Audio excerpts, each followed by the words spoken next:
my name is Risha Grossman. I'm a junior at Waverly, and my poem is called Typical. Being a teenage girl, a typical, oh my God, she did not just go there. Teenage girl is rough. Oh, it is. War does not even come close to the tragedy scrawled across the lines of a girl's diary. Typical, like that ex-boyfriend that is so much of a controlling jerk that even though you're broken up, he still thinks he can tell you who you can and can't talk to, who you can and can't be, slowly strangling you with his need to be in control. Typical, like those best friends who are always edging around to your back, a knife securely grasped in their hand, poised and ready to strike.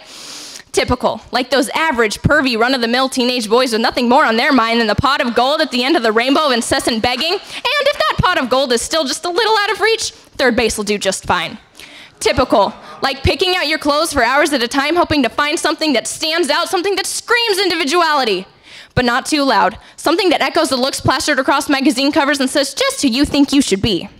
Typical, like parents hovering over your every move, gently nudging you into poring over books for hours at a time, yellow highlighter squeezed tightly in your hand like a life preserver in the ocean of knowledge until finally you're standing over a body carefully dissected by your hand, and as you start to choke on the panic, you wonder why on earth would your parents want this for you? Typical, like caking your face with makeup, tied any trace of an imperfection, tied any fear or vulnerability that makes you weak, tied anything that makes you, you.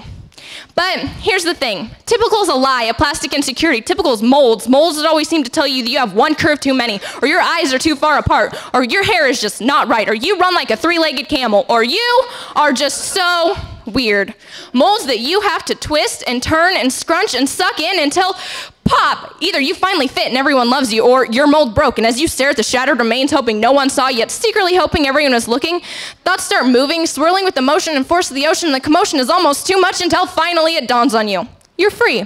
You find yourself laughing and smiling. You find yourself dancing down the hallways with no music except the happiness singing through your veins. You find that life is good. And now when someone tries to force you into their mold, proudly say, yes, I have curves, and they are beautiful. Yeah, my eyes may be a little too far apart, but I don't mind. No, my hair isn't just right, it's perfect, just the way I like it. Yeah, I may run like a three-legged camel, but it gives me character. No, I don't spend my weekends partying. I want to feed these brain cells, not kill them. And yes, I do enjoy a big, fat, juicy hamburger with all the fixings, especially bacon, and a big old mountain of french fries, and a little puddle of ketchup, and yes, baby, I am weird. But being weird is so much more fun than being typical.